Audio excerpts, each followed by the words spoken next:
Hey everybody, it's Fred here. Going to try something a little bit different during this video, which was intended to be a video how to change your seals, but I think there's other people on YouTube who are much better at teaching people stuff than I. So I'll just leave the video going on down here while I'm up here in the corner talking about what goes through my mind when I'm working on a project such as this. Because a lot of people have told me I'm crazy to be going to the trouble of changing my seals, since the time it was required would be prohibitive compared to the low cost of a replacement cylinder that you can pick up from your local industrial low-cost equipment supplier. So let's compare. Like, we can watch me here change the seals in a cylinder.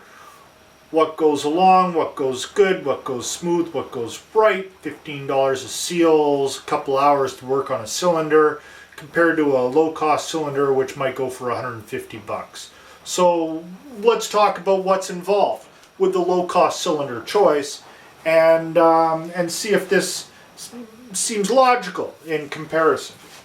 So up in this corner, we will do a little sketch here to depict the tractor, the bulldozer, with a little cylinder, and there's some black smoke coming out of the top, because that's what that does. So we take that cylinder off, and we load that up into the back of the pickup truck. And there's a little man there. We'll draw him in the bulldozer, and there I am in the truck too. And I get to drive the truck, which I like doing. Doesn't require much.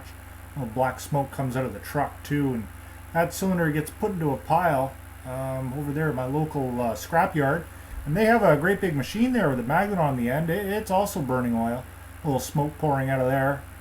Yeah, and they sort it, and there's a guy in there. That's fun too. You know, running a machine like that, it's a good job. Don't get your hands dirty. You just sort of sit up there in the cab. And then once they get that all sorted out, when the price of scrap is up, they take it down, and they load it up into the back of this big old barge, a great huge barge, and that they attach and tow it with a towboat, and it's got a big oil burner in it too that pulls the barge. And here's a little map I'm drawing, so that shows sort of the way it goes there. It goes from the little island I live on over to the mainland to this big harbor, where it's unloaded with more equipment that smokes into a great big ship that also burns oil, and it's joined with a bunch of other boats like this one here, filled with black rocks that we dug out of the interior. That goes all the way across the great blue ocean, following the currents, and they try to run those motors good and fast. They get there quick, and they unload the rocks, and they light them on fire, and they put all the steel in this cauldron, and they melt that down, and they pour it into a mold that makes a new cylinder.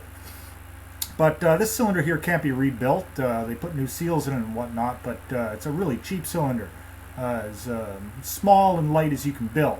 They put that in a container, and they load it back onto another boat here, and that boat there is also smoking a little bit, and it goes doodling around and comes back down through the interior there. And then that cylinder, I'm going to get back in my truck, going to drive to town and pick that up, put it in the back there, and then I drive back to the bulldozer and reinstall it on the bulldozer.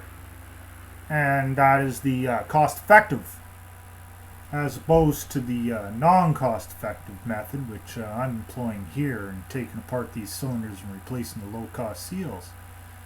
I'm not, maybe not the world's smartest man. I didn't do too good in the whole college thing, but, this whole matter here has got me scratching my head. I see a sort of value where other people don't. So I think there would be an advantage to having equipment that can be rebuilt with a low-cost method. Somebody getting their hands a little dirty. So that's the way I see it. Thanks for listening.